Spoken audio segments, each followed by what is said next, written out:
दोस्तों, पति ब्रह्मचारी का अगला एपिसोड लेकर आ रहा है एक ऐसा धमाकेदार और भावनात्मक ट्विस्ट जो आपके रोंगटे खड़े कर देगा और आपको स्क्रीन से बांध कर रखेगा। जी हाँ, सूरज और ईशा की कहानी अब एक गहरे रहस्य और सच्चाई के मोड़ पर पहुंच चुकी है, जहां प्यार, सस्पेंस और परिवार के छुपे राज एक साथ सामने आने वाले हैं। इस बार ईशा को अपनी मां के जिंदा होने का चौंकाने वाला सच पता चलने वाला है और सूरज का ब्रह्मचारी व्रत एक नई परीक्षा से गुजरने वाला है। तो तैयार हो जाइए और हमारे चैनल राहुल रॉकेक्स को तुरंत सब्सक्राइब करें ताकि आप इस रोमांचक कहानी का एक भी पल न चूकें।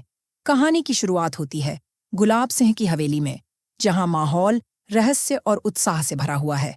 ईशा, जो अपनी चतुराई से मूर्ति बनकर हवेली के आंगन में खड़ी है, अपने भाई आरव के ठीक होने की खुशी में डूबी हुई है, लेकिन उसका मन एक सवाल से बेचैन है। उसे इस जश्न से क्यों दूर रखा गया? सूरज, जो उस मूर्ति को देख रहा है, उसे कुछ अजीब सा लगता है। उसे महसूस होता है कि यह कोई साधारण मूर्ति नहीं, बल्कि इसमें जिंदगी की हलचल है। वह धीरे धीरे उस मूर्ति के पास जाता है और उसे छूने की कोशिश करता है। उसका दिल जोर जोर से धड़कता है, क्योंकि वह एक ब्रह्मचारी है और उसे डर है कि कहीं उसका व्रत न टूट जाए। लेकिन तभी गुलाब सिंह वहां पहुंच जाते हैं और सूरज को बुलाते हैं। सूरज, इधर आओ। सूरज मजबूरी में पीछे हट जाता है। ईशा, जो इस मौके का फायदा उठाना चाहती है, चुपके से मूर्तियों के बीच से खिसकने की कोशिश करती है। उसका मकसद है हवेली के उस रहस्यमयी मंदिर के पीछे के दरवाजे तक पहुंचना, जहां उसे लगता है कि कोई बड़ा राज छुपा है।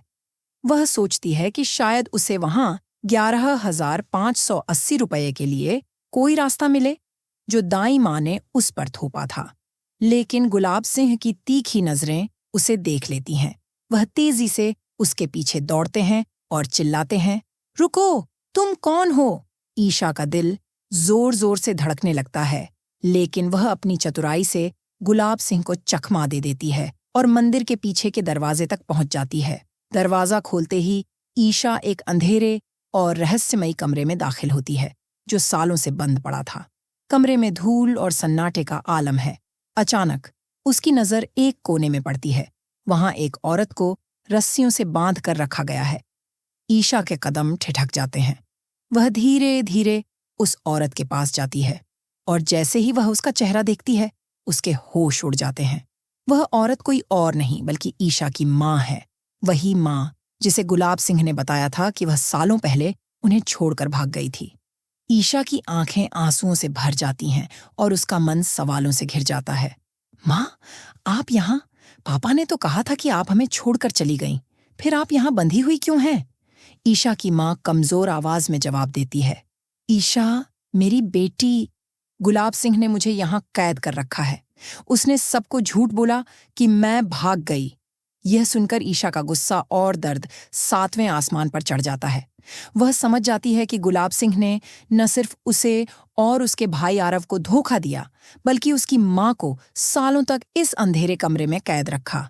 लेकिन तभी कमरे का दरवाजा खुलता है और गुलाब सिंह वहां पहुंच जाते हैं। वह ईशा को देखकर सन्न रह जाते हैं।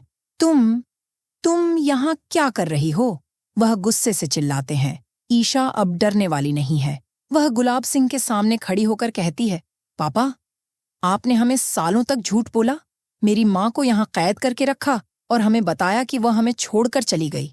ये सच अब मैं सबके सामने लाऊंगी। गुलाब सिंह घबरा जाते हैं, लेकिन वह अपनी साजिश को छुपाने की कोशिश करते हैं। उधर सूरज, जो हवेली में ईशा की तलाश कर रहा होता है, मंदिर के पास पहुंच जाता है।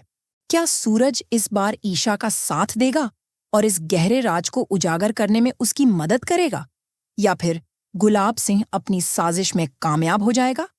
और दाई माँ, जो हमेशा ईशा को घर से निकालने की फिराक में रहती है, क्या इस बार भी कोई नया खेल खेलेगी? दोस्तों, इस बार दांव पर है ईशा की माँ की आजादी, सूरज का ब्रह्मचारी व्रत और रिश्तों की सच्चाई। क्या ईशा अपनी माँ को गुलडायमा का रवैया अब पहले से भी सख्त हो चुका है?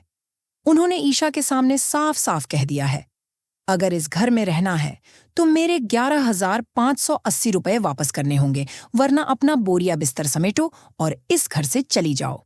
यह बात ईशा के दिल पर चोट करती है, लेकिन वह हार नहीं मानती। वह न रोती है न गिड़गिड़ाती है। वह बस एक फैसला करती है, अब खुद को साबित करना है। ईशा की जद्दोजहद शुरू हो जाती है। वह जानती है कि इतने रुपए कमाना आसान नहीं होगा, लेकिन वह ठान चुकी है कि वह दाई माँ का पैसा लौटा कर ही दम लेगी। ईशा सुबह जल्दी उठकर काम की तलाश में निकल पड़ती है। वह दरवाजे दरवाजे भटकती है, लेकिन कहीं काम नहीं मिलता। लोग उसे शक की नजरों से देखते हैं, कोई उसकी मेहनत पर यकीन नहीं करता। फिर भी ईशा हार नहीं मानती। उसी वक्त दूसरी ओर सूरज एक बड़ी मुश्किल में फंस जाता है। उसने एक विशेष प्रतिमा बनाई थी जो गुलाब सिंह के घर पर भेंट स्वरूप रखी जानी थी, लेकिन वह प्रतिमा गलती से टूट जाती है। सूरज यह बात अपनी बहन बिजली से फोन पर शेयर करता है। बिजली, अब क्या करूं? प्रतिमा टूट गई है और गुलाब सिंह को किसी भी हाल में नाराज नहीं करना चाहिए। ईशा यह सब सुन लेती है और समझ जाती है कि यह उसकी मदद करने का एक मौका है। ईशा चुपचाप सूरज की बनाई गई प्रतिमा को गौर से देखती है और फिर कुछ ऐसा कर जाती है जिसकी किसी को उम्मीद नहीं थी। वह खुद उसी प्रतिमा की तरह तैयार होकर गुलाब सिंह के घर पर जाकर उसी जगह खड़ी हो जाती है, पूरी तरह स्थिर, बिना पलक झपकाए। जैसे ही सूरज वहां पहुंचता है, वह उस प्रतिमा को देखकर ठिठक जाता है। उसे लगता है, ये मूर्ति है या कोई इंसान? वह धीरे से आगे बढ़ता है और उसे छूने की कोशिश करता है, लेकिन तभी गुलाब सिंह वहां पहुंच जाते हैं। सूरज फौरन पीछे हटता है। उसके चेहरे पर डर और घबराहट साफ झलक रही होती है। कहीं उसका ब्रह्मचारी व्रत भंग न हो जाए, यही डर उसे सता रहा होता है। गुलाब सिंह प्रतिमा को देखकर बहुत खुश होते हैं। उन्हें कोई शक नहीं होता कि यह असली मूर्ति नहीं है। सूरज की जान में जान आती है, लेकिन वह अभी भी सोच में डूबा रहता है। क्या वह वाकई मूर्ति थी या ईशा की मेहनत रंग लाती है? कुछ दिन बाद जब सूरज और दाई माँ घर लौटते हैं, तो उन्हें ईशा घर के आंगन में खड़ी मिलती है। उसके हाथ में एक लिफाफा होता है। वह सीधा दाई माँ के पास जाती है और कहती है, दाई माँ, ये लीजिए आपके 11,580 रुपए। मैंने अपनी मेहनत से कमाए हैं। मैं इस घर की बहू हूँ और मैंने साबित कर दिया कि मैं इस घर में रहने की हकदार हूँ। ये सुनकर दाई माँ के होश उड़ जाते हैं। वह हैरान रह जाती हैं कि ईशा में इतनी हिम्मत और जज्बा है। दाई माँ का मन पिघलने लगता है। वह सोचती हैं कि शायद उन्होंने ईशा को गलत समझा। लेकिन क्या दाई माँ का दिल पूरी तरह बदल जाएगा या फिर वह अपनी सख्ती को और बढ़ाएगी? सूरज, जो ईशा की मेहनत और हिम्मत को देख रहा होता है, उसके मन में ईशा के लिए प्यार और सम्मान दोनों जागने लगते हैं। वह पहली बार महसूस करता है कि ईशा सिर्फ उसकी पत्नी ही नहीं, बल्कि एक ऐसी लड़की है जो हर मुश्किल से लड़ सकती है। लेकिन दाई माँ की साजिश अब भी खत्म नहीं हुई है। वह अभी भी ईशा को घर से निकालने की योजना बना रही है। क्या सूरज इस बार ईशा का साथ देगा? क्या दाई माँ ईशा की मेहनत को स्वीकार करेगी या फिर वह कोई और चाल चलेगी? और सबसे बड़ा सवाल, क्या सूरज का ब्रह्मचारी व्रत अब टूटने की कगार पर है? यह सब जानने के लिए बने रहें पति ब्रह्मचारी के इस धमाकेदार एपिसोड के साथ, सिर्फ हमारे चैनल राहुल रॉक एक्स पर। आपको क्या लगता है, क्या दाई माँ का दिल पिघल जाएगा और वह ईशा को गले लगाएगी? क्या सूरज अब अपने प्यार का इजहार करेगा? और क्या ईशा की मेहनत उसे इस घर में उसका हक दिलाएगी? अपनी राय नीचे कमेंट में जरूर लिखें और I support Suraj and Isha type करना न भूलें। अगर आप चाहते हैं कि सूरज और ईशा की जोड़ी हर मुश्किल को पार कर ले, तो इस वीडियो को लाइक करें और हमारे चैनल राहुल रॉक एक्स को तुरंत सब्सक्राइब करें। आपका एक एक कमेंट हमारे लिए बहुत मायने रखता है।